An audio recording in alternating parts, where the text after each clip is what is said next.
Brian, thank you so much for joining me.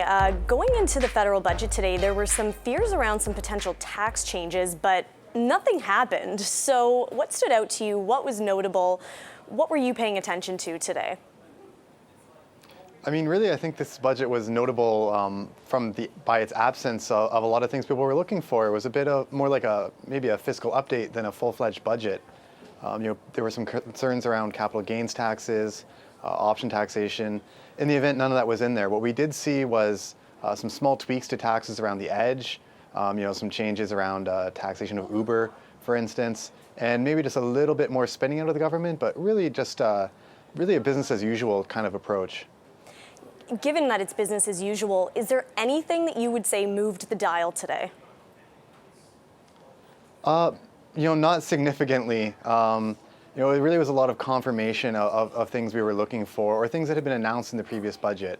So, we saw a little bit more around the clusters for innovation, things like that. A little bit, not much, but a tiny bit more information on the Canadian Infrastructure Bank. But overall, just really, reconfirming a lot of what we'd already seen in the last budget and, of course, the fall fiscal update.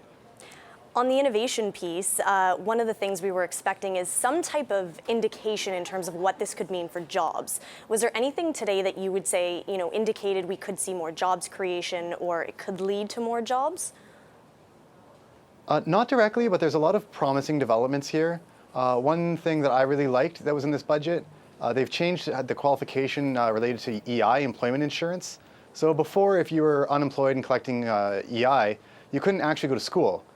So now they've changed it so you can go back, maybe upgrade or change your credentials, try to get a job maybe in a different field, something like that. I think that's a very positive development. So one of the other pieces I wanted to ask you about is oil, because that's been a huge focus for us for the last little while. And we heard today that oil prices are expected to be sub $60 until around 2021. So, a few things here. How does that play into your expectations? What do you think it could mean for oil producers in Canada? And what do you think it could mean for Alberta? Well, it's a little bit conservative, I would say. Our view, if you look out to the longer term, maybe we could see oil around 65, 70. Forecasting oil, of course, is one of the most difficult jobs there is. So there's always some uncertainty there. But, even at the levels we're talking about, we're not talking about the kinds of big investment that we saw previously. So, at those levels, existing facilities are profitable. A lot of the big costs for many of the producers, they've been borne now. They've done that investment. And so that, we're likely to see production continue to expand. But, with that kind of number, this is not going to move the dial in terms of new big projects. You really want to see oil, I'd say, a fair bit higher than that before companies really start considering, breaking new ground in the oil sands. And in terms of the loonie, does this move it one way or the other? Where do you think we could see the loonie settle in? I'm not sure the budget's going to have that big of an effect, especially given they're not really borrowing that much more money, so it shouldn't be too much of an impact on rates from this budget itself. Ultimately, I think the big driver for the loonie right now, it's going to come down to monetary policy. Things are looking a little bit better here in Canada. Maybe the Bank of Canada moves a little sooner, but that still means, probably a 2018 hike. Whereas the Federal Reserve, they obviously just hiked recently, and all indications are they're going to continue that path. So that's going to put a little bit of downward pressure on the loonie in the near term. Maybe bring us down a cent or two.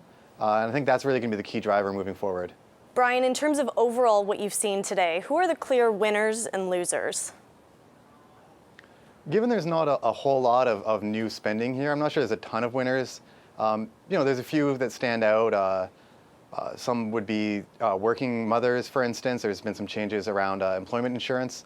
I think really on the other side of it, they've put more money into CRA enforcement, and one area they've talked about is private professional corporations. So that's kind of the, your architects, your dentists, and people like that. They're going to be looking a lot more closely at how those structures are used. So certainly that kind of should, raise an eyebrow for that group of Canadians. And I think the other one that stands out, and a lot of people have been talking about, is Uber. So they've reclassified a taxi service to make it a broader definition, including Uber. And so now they're going to be paying GST on rides. Thank you very much. That's Brian DePratto from TD Economics. Thank you for joining me, Brian. Thank you for having me.